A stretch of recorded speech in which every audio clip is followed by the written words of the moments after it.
"Alas, poor Yorick, I knew him well," is not actually the line. Yeah, that's right. One of the most iconic lines and one of the most famous scenes from one of the English language's most influential plays is not what most of us think it is. The actual line is, "Alas, poor Yorick, I knew him Horatio, a fellow of infinite jest of most excellent fancy." And this is just one of many Shakespearean quotes that we are all completely misquoting. For example, the witches in Macbeth don't say, "Bubble, bubble, toil and trouble," it's "double, double." And don't even get me started on "Romeo, Romeo, wherefore art thou Romeo." That's not a misquote per se, but if I have to see one more community theater production where Juliet is looking off her balcony like this, reinforcing the misconception that wherefore means where and not essentially why, I think I'm gonna lose it. Hi, I'm Justin Dodd, here to set the story straight on all the things in history that may have gotten a little bent. If you have a topic you want us to cover in a future episode, leave it in the comments below. Today, we're talking misconceptions about famous books and authors. And speaking of Shakespeare, is that guy even who we think it is? Okay, let's calm down one thing at a time. Let's do it. Roll the intro.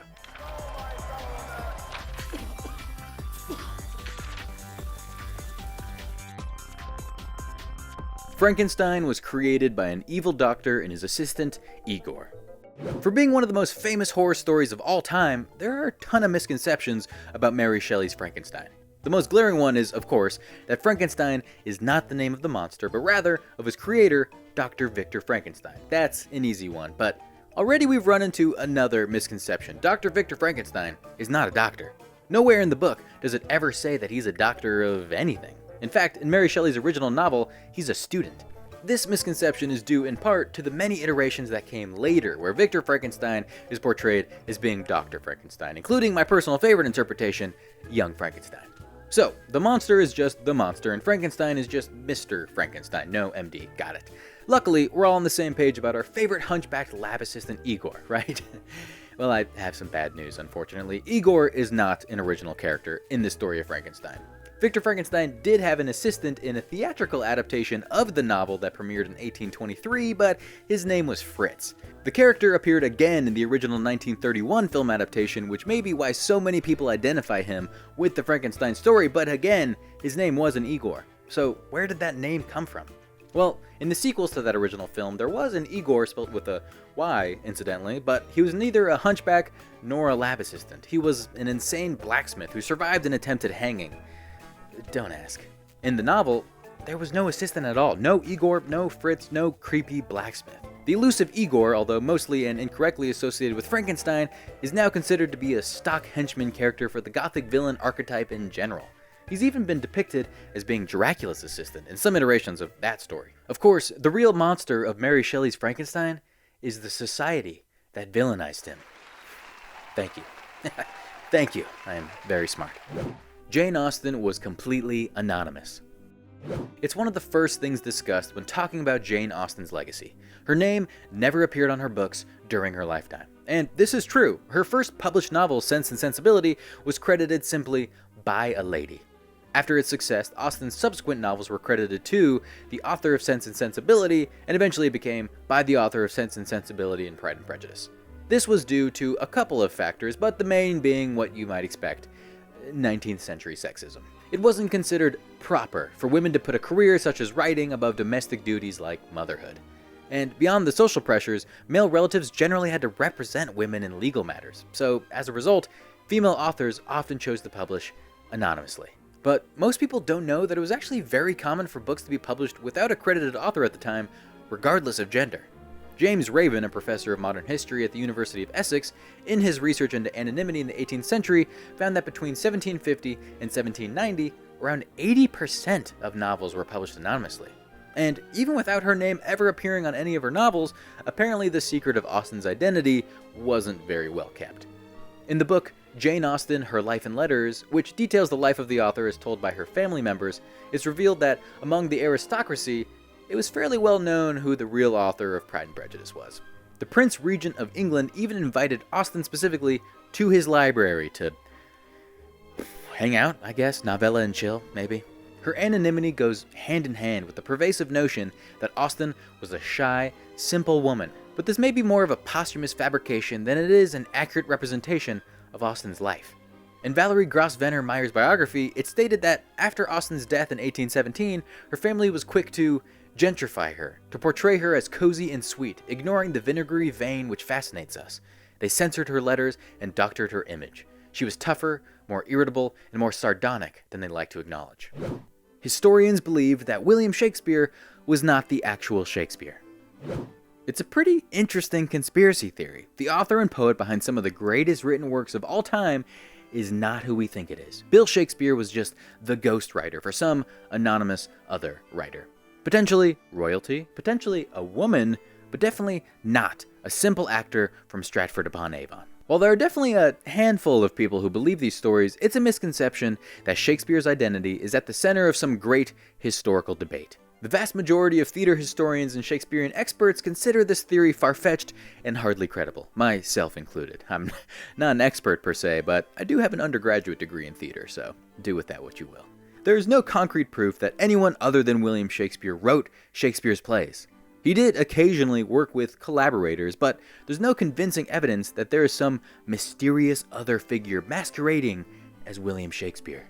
The main pieces of evidence are simply suspicions about his credibility, such as, how could someone of relatively humble background know so much about the inner workings of royal affairs? Is it possible for one person to write so many absolute bangers? Could a man really understand so deeply the beauty of life and love and heartbreak?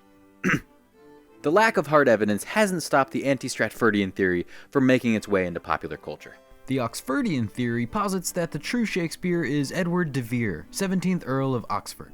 Oxfordian's main argument relies on the parallels between events in certain Shakespeare plays and events in de Vere's life, reshaping these works to be more autobiographical than simply royal dramas. This theory has some basically insurmountable problems, though, like the fact that de Vere died in 1604 and several Shakespeare plays were published after that date, with references within the works to historical events that occurred in the decade after de Vere passed. That would be taking ghostwriter to a whole new level. I'm sorry, that was insensitive. Rest in peace, my man. While it's true that we don't know everything about the life of William Shakespeare, it's fair to say that the Oxfordian theory is based more on interesting coincidences than any amount of hard evidence. While it may not hold water historically, the theory even inspired the 2011 film Anonymous. The movie, just like many of the claims of Oxfordians, was a flop. That joke is like 9 years too late. Hemingway is the author of a famous 6-word short story. In most college creative writing classes, you'll study the genre of flash fiction, very, very short stories that still contain a beginning, a middle, and an end. One of the more famous examples is this infamous 6-word tale, For Sale, Baby Shoes Never Worn. Ernest Hemingway is often attributed as the author of this tragic combination of words, but this is, however, a misconception. A literary agent named Peter Miller claimed to have been told the story of Hemingway coming up with the story by a well-established newspaper syndicator in 1974. He then published his claim in the 1991 book, Get Published, Get Produced, a literary agent's tips on how to sell your writing. Tip number 1, however, was not have a short, concise title. His story goes that Hemingway was having lunch at Lucho's with a handful of other writers. He offered a bet that he could write a complete story with only 6 words. Each writer put in $10, and after writing down the short story on a napkin and passing it around the table, he claimed the pot. And it makes sense that the story would be attributed to Hemingway. One of his defining qualities is his minimalist language, so a tragic 6-word story seems right up his alley. But there's no evidence to suggest that Hemingway is the actual author of the story. Miller's story was apparently heard in 1974, but Hemingway died in 1961. In fact, it's likely that there is no actual author, and it's simply an amalgamation of actual ads from the early 20th century. An ad appeared in the Ironwood News Record in 1906 that read, "For sale, baby carriage, never been used, apply at this office." And then, in 1910, an article in the Spokane Press mentioned an ad that read, "Baby's handmade trousseau and baby's bed for sale, never been used." Over the next few decades, several examples of similar stories or titles of stories arose. Various authors or playwrights have been credited, but ultimately, it seems that the original author of this sad story was the cruel hand of reality itself. Yeah, thank you. I'm also very emotionally deep. Sherlock Holmes' catchphrase was, "Elementary, my dear Watson." Arthur Conan Doyle's Sherlock Holmes is still one of the most referenced and replicated stories of all time. Among his many adventures, one series of actions remains constant. Sherlock Holmes makes a perplexingly accurate observation, Watson is astonished, and Holmes responds with the casual and rather condescending retort, "Elementary, my dear Watson." The only problem? This string of words never appears in any of the original stories. Holmes does use the word elementary to describe certain deductions throughout the books and stories. In 1893, Doyle's The Adventure of the Crooked Man, which was published in the Strand magazine, included the phrase elementary after Holmes deduced Watson's recent actions based on the doctor's appearance. In 1901, the serialized version of The Hound of the Baskervilles included a scene in which Holmes examines a walking stick and manages to deduce the size of the man's dog.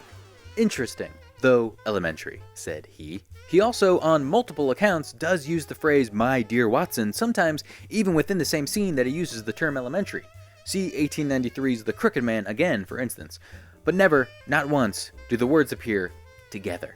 This didn't stop this phrase from working its way into the zeitgeist, though. As early as 1901, a short parody story that featured the detective Shylock Holmes, that's just clever, included the phrase "elementary, my dear Potson." That is just the pinnacle of biting satirical wordplay right there. Come on. Over the next century, this phrase would be used countless times by countless speakers. Various versions of Sherlock Holmes, outside of the Doyle canon of course, would eventually wield the catchphrase like a badge of honor, such as in the 1929 film The Return of Sherlock Holmes.